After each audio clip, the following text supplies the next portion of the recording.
ঘূর্ণিঝড় রিমালের প্রভাবে প্রায় আধা ঘন্টা আগে থেকে বেশ ঝড়ো বাতাস বইছে এবং সেই আকাশ মেঘলা রয়েছে। তবে এই মুহূর্তে বৃষ্টি নাই।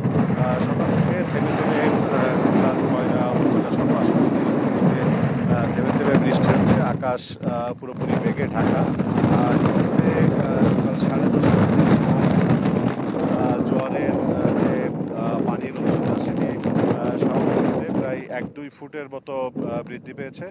আর খুলনার সাইক্লোন শেল্টারগুলোতে কিছু কিছু মানুষ যাওয়া শুরু করেছে। বিশেষ করে 10 নম্বর মহাবিপদ সংকেত জারি করার পর বেশ কিছু মানুষ গিয়েছেন। খুলনা জেলা ত্রাণ ও পুনর্বাসন কর্মকর্তা আব্দুল করিম তিনি জানিয়েছেন যে গতকাল রাতে 13,014 জন মানুষ এবং তারা আশ্রয় নিয়েছিল আশ্রয় কেন্দ্রগুলোতে। এছাড়া 266টি গবাদি পশু রাখা হয়েছিল। তবে সকালের দিকে ভোরের দিকে অনেক মানুষ বাড়ি ফিরে গিয়েছিল। আশ্রয় কেন্দ্র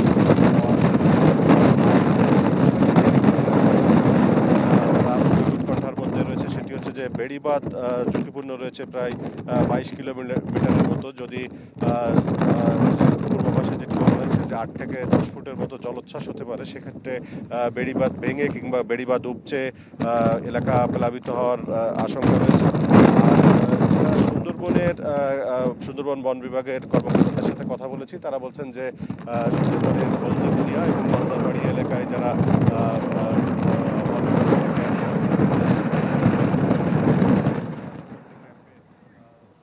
মামুন, আপনাকে ধন্যবাদ। দর্শক, এবারে চট্টগ্রাম থেকে রিমালের খবর জানাতে যুক্ত হচ্ছেন আমাদের আরেক সহকর্মী ইবেন মীর। ইবেন, চট্টগ্রামে কেমন অবস্থা দেখছেন আবহাওয়া পরিস্থিতির?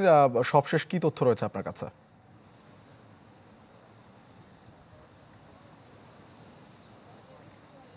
শোভন, এই মুহূর্তে কিন্তু সমুদ্র প্রচন্ড উত্তাল রয়েছে। আমরা 1 ঘন্টার উপর থেকে দেখছি যে সমুদ্র আসলে প্রতিদিনের যে স্বাভাবিক ঢেউ সেটি থেকে সমুদ্রের যে ঢেউয়ের তীব্রতা সেটি বেড়েছে এবং একের পর এক তীব্র ঢেউ কিন্তু তীরে আছড়ে পড়ছে। এবং যদি বলি, চট্টগ্রামে কিন্তু যেহেতু 9 নম্বর মহাবিপদ সংকেত চলছে এবং এই 9 নম্বর মহাবিপদ সংকেতের সাথে সাথে কিন্তু চট্টগ্রাম বন্দরের রেড অ্যালার্ট চার্জ জারি হয়েছে এবং দুপুর 12টা থেকে কিন্তু রাত 8টা পর্যন্ত এখন পর্যন্ত প্রাথমিক যে ঘোষণা, চট্টগ্রাম শাহ আমানত আন্তর্জাতিক বিমানবন্দরের যে ফ্লাইট ওঠানামা সেটিও বন্ধ রাখা হয়েছে। পাশাপাশি চট্টগ্রাম বন্দরের ভেতর থাকা সব জাহাজকে কিন্তু সরে যেতে বলা হয়েছে।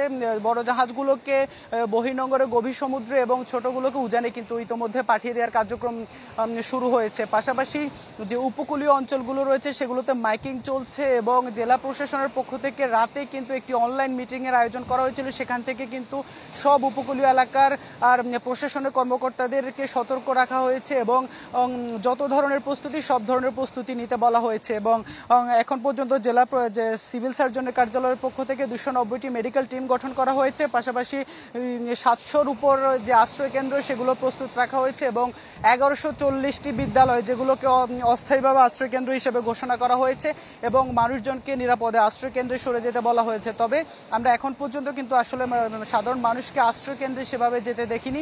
পাশাপাশি যে বন্দরের কার্যক্রম সেটি বন্ধ রাখা হয়েছে, সব ধরনের জাহাজের মালামাল ওঠানামা বন্ধ রাখা হয়েছে এবং বন্দরে থাকা যত ক্রেন এবং সবকিছু কিন্তু নামিয়ে ফেলা হয়েছে। যেহেতু প্রচণ্ড ঝড়ের পূর্বাভাস রয়েছে, কোনো ধরনের বন্দর যেন ক্ষয়ক্ষতির মুখোমুখি না হয় সেই হিসেবে প্রস্তুতিগুলো সম্পন্ন করে রাখা হয়েছে। এবং উপকূলীয় যে জায়গাগুলোতে বেড়িবাঁধ রয়েছে সেই জায়গাগুলো কিন্তু আসলে ঝুঁকি রয়েছে, যেসব বেড়িবাঁধ অরক্ষিত সেই জায়গার মানুষ কিন্তু আসলে কিছুটা আতঙ্কে রয়েছে। এবং আমি আছি এই মুহূর্তে পতেঙ্গা সমুদ্র সৈকত এলাকায়। সেখানে দেখতে পাচ্ছেন আসলে যে সমুদ্রের যে ঢেউ সেটি কিন্তু আসলে অন্যান্য দিনের তুলনায় অনেক বেশি বড় আকারের ঢেউ হচ্ছে এবং প্রচন্ড বাতাস কিন্তু ইতোমধ্যে শুরু হয়েছে। যদিও ঘূর্ণিঝড়ের আঘাত হানার যে সময় সেটি কিন্তু এখনো অনেক বাকি আছে, তার মধ্যে কিন্তু সমুদ্র যথেষ্ট উত্তাল হয়ে পড়েছে। শোভন, ইবেন, আপনাকে ধন্যবাদ।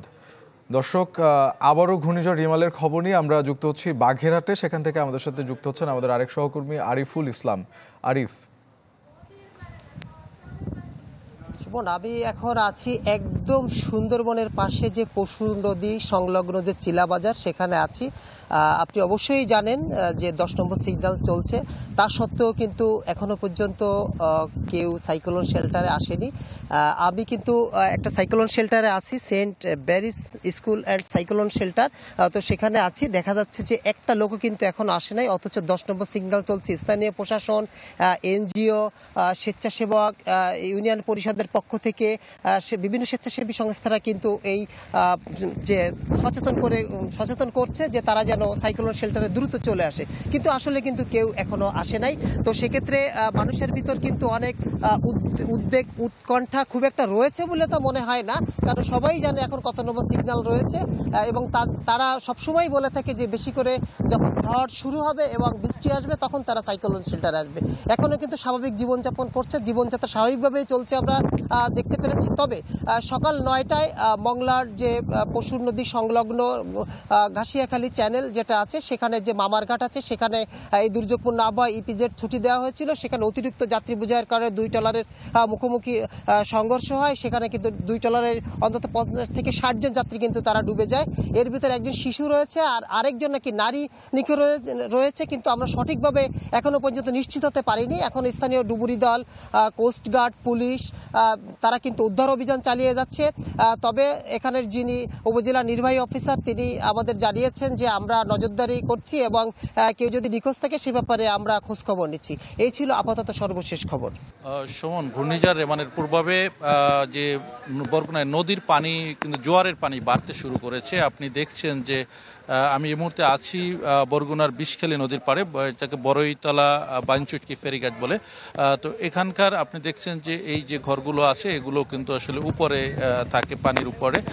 তো আজকে কিন্তু জোয়ারের যে পানি, জোয়ারের যে উচ্চতা বাড়তে শুরু করেছে, সেই জোয়ারের পানিতে কিন্তু ইতিমধ্যেই অনেকগুলো ঘর কিন্তু আসলে এই নদীর পাড়ের যা তলিয়ে যেতে শুরু করছে। আমি পানি উন্নয়ন বোর্ডের পানি উন্নয়ন বোর্ড কর্মকর্তারা যে বিষয়টি জানিয়েছেন যে এখন পর্যন্ত কিন্তু জোয়ার পুরোপুরি হয়নি।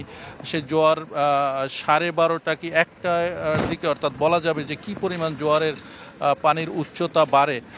কারণ হচ্ছে যে গতকালকে যে জোয়ারের পানি, সে জোয়ারের পানি ছিল গতকালকে 1.93 মিটার, এবং যেটি হচ্ছে যে 1.97 মিটার ক্রস করলে সেটাকে বিপদ সীমার উপরে যেটি হয়।